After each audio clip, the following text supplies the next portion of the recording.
Hello everyone, स्वागत है आप सभी का आपके अपने YouTube channel the future coaching में।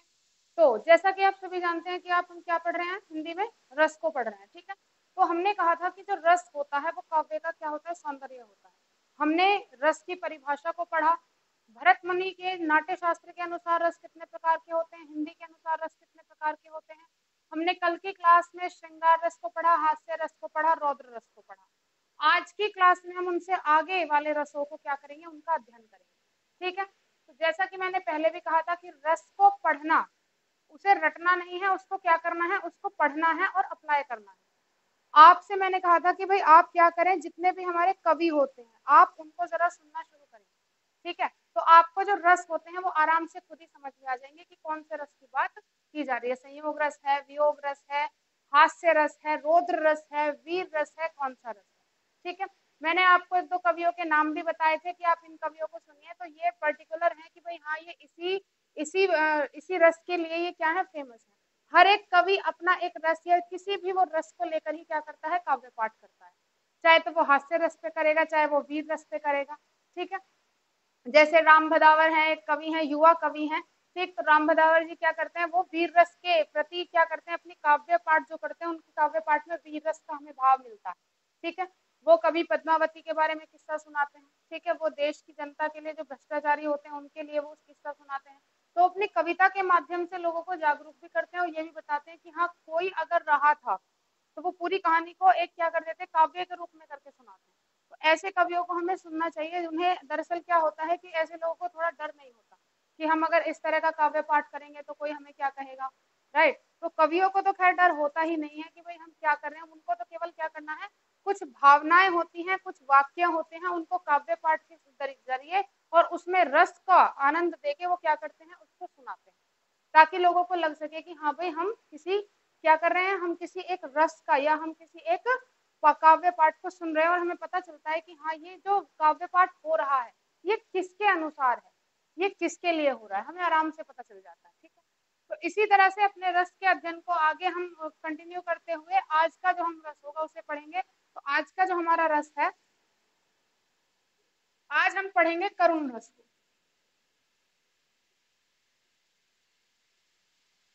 करुण रस, करुण रस जैसे नाम से ही पता चलता है, करुण रस का मतलब होता है कि जहाँ पे किसी को दुख है, यानी कि अगर या तो किसी का बिल्कुल चिरस्थायी यानी कि बिल्कुल परमानेंट तरीके से किसी का क्या हो चुका है, वियोग हो चुका है, कोई चीज वापस नहीं आने वाली है। ठीक है, तो इसकी परिभाषा क्या कहती है,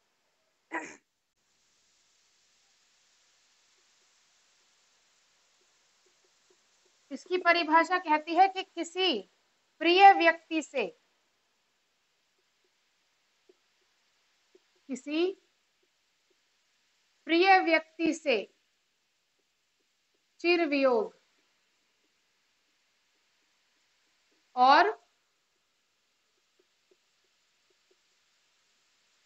कभी ना मिलने वाला, ठीक है, ऐसा वियोग हो गया है जिसका वापस से कभी से पुनः मिलन नहीं हो सकता है। ठीक है, तो उसको चिर वियोग कहते हैं कि बिल्कुल क्या हो गया है, मन से जो है बिल्कुल वो मन से क्या, तन से मन से बिल्कुल अलग हो गया है। ठीक है, तो जहां पे कभी नहीं मिलने वाला वो व्यक्ति क्या है, कभी नहीं मिलने वाला। ठीक है, तो ऐसे जिसमें जिस भी काव्य पाठ में आपको इस भाव की आपको कल्पना मिलती है तो वो हमारा क्या हो जाता है, करुण रस हो जाता है। ठीक है, इतनी चीज। ठीक है, तो कभी ना मिलने वाला शोक उत्पन्न हो जाता है।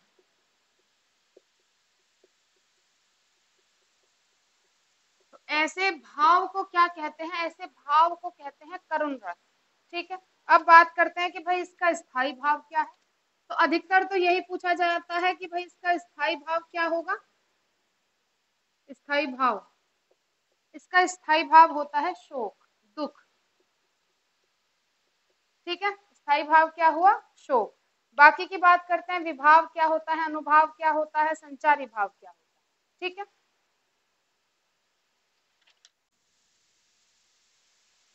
ठीक, अब बात करते हैं, जैसे कि मैंने कहा था, अब बात करते हैं विभाव, अनुभाव और संचारी भाव की। तो इसके विभाव में दो चीजें आती हैं, आलंबन और उद्दीपन, ये सभी में आ रहा था। ठीक है, आलंबन क्या होगा? विनिष्ट व्यक्ति या वस्तु, कि जिसका जो जिस व्यक्ति के लिए विलाप हो रहा है, ठीक है। उद्दीपन क्या होगा? कि आलंबन का दाह क्रम, आलंबन के साथ जो भी उसका क्रिया हो रही है उसके साथ होने वाली हर क्रिया से क्या होगा? उससे जो रुदन पैदा होता है, ठीक है, उससे जो विलाप पैदा होता है वही किसका भाव प्रकट करता है? करुण रस का भाव प्रकट करता है। तो आलंबन का दाह क्रम होगा, इष्ट के गुण होंगे, उससे संबंधित वस्तु होंगे, ठीक है। जब कोई भी प्रियजन हमें छोड़कर चला जाता है तो हम क्या करते हैं? उसकी वस्तुओं को देखकर उसको याद करते हैं और हमारी आंखें क्या हो जाती हैं? नम हो जाती है, ठीक है। तो यही क्या होता है? उद्दीपन होता है, जिसकी वजह से हमारा शोक भाव उत्पन्न होता है, ठीक है। अनुभाव, अनुभाव का मतलब होता है कि भाई किस तरह से हमने उस करुण रस को व्यक्त किया। छाती पीटना, निश्वास, बेहोश हो जाना, कांपना, रुदन, रोना, ठीक है। यही भाव होते हैं, यही अनुभाव होते हैं, जिसकी वजह से हमारा स्थायी भाव क्या होता है? प्रकट होता है।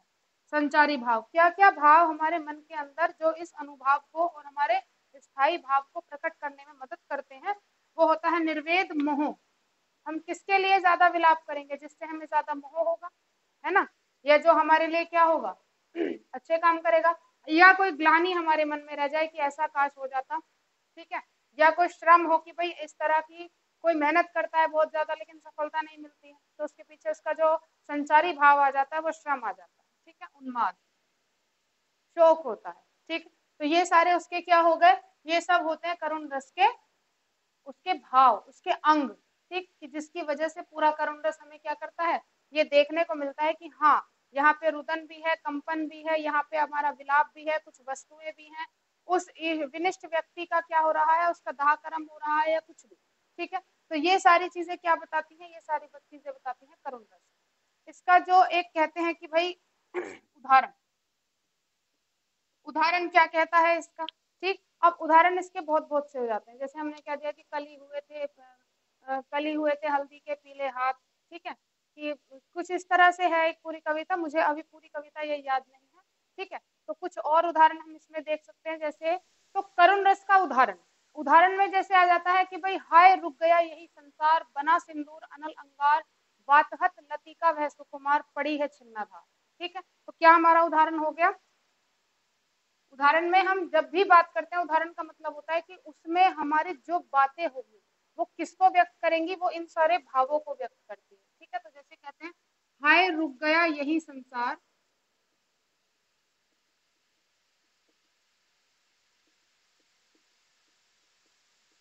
ठीक है, हाय रुक गया यही संसार, बना सिंदूर अनल अंगार,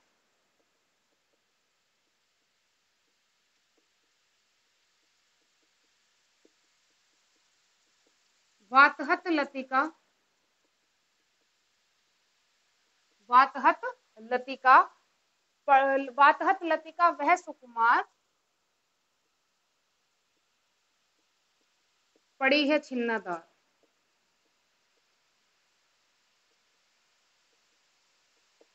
ठीक है। तो यहाँ पे जो बात की जाती है वो किसकी बात की जाती है? ये एक ऐसी किसकी, एक ऐसी महिला की बात की जा रही है जो अभी अभी शादी के लिए तैयार हो रही थी और उसको खबर मिली कि जिससे उसकी शादी होने वाली थी वो किसी कारणवश उसकी क्या हो गई? मृत्यु हो गई, ठीक है। तो ये उस पूरी कविता में से लिया गया एक पार्ट है, ठीक है, कि हाय रुक गया यही संसार, बना सिंदूर अनलंगार, वातहत लतिका वह कुमार, पड़ी है छिन्नाधार, ठीक है। तो जहां पे भी ऐसा लगता है कि बहुत ज्यादा करुणा वाली चीज आ रही है, बहुत ज्यादा करुण है, तो वो हमारा क्या आ जाता है? करुण रस आ जाता है, ठीक है। इसको नोट करेंगे आगे चल। नेक्स्ट हमारा आता है वीर रस।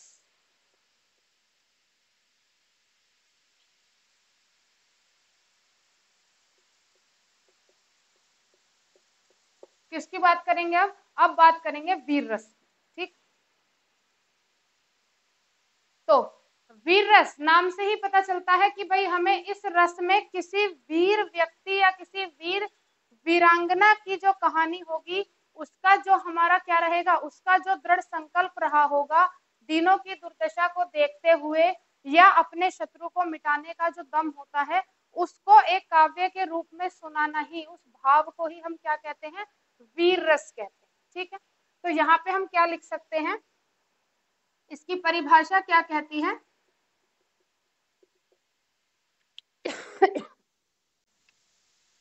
कहते हैं कि भाई शत्रु के उत्कर्ष को मिटाने, उत्कर्ष मतलब उसके घमंड को मिटाने के लिए,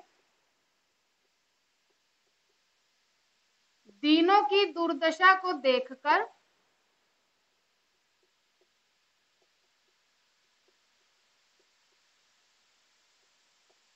उनका उद्धार करने का उत्साह,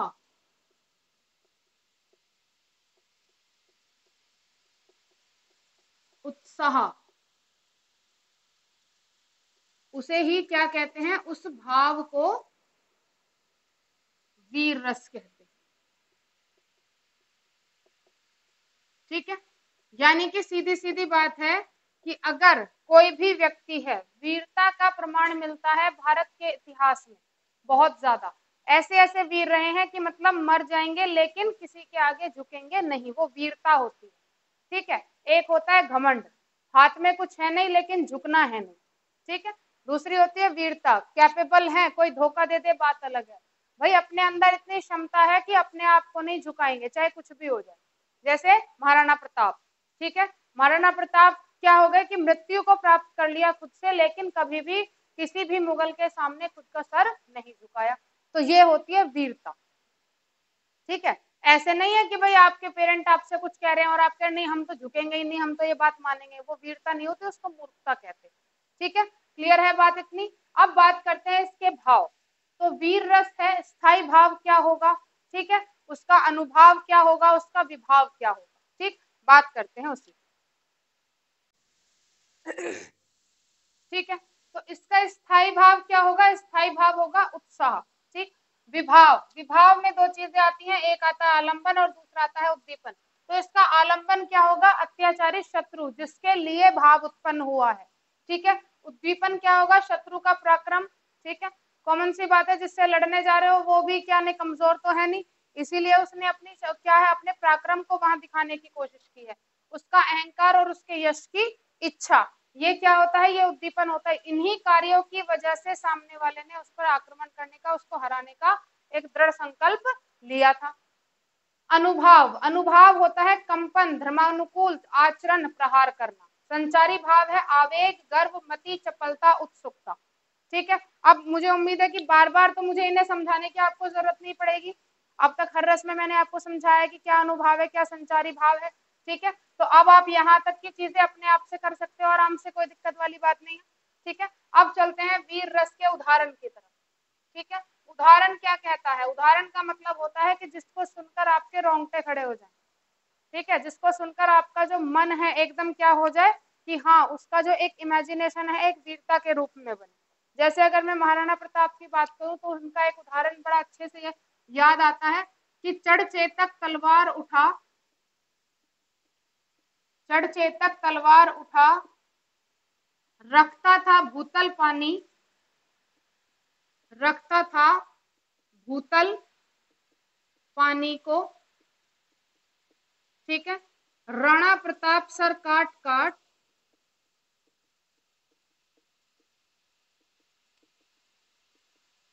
करता था सफल जवानी को।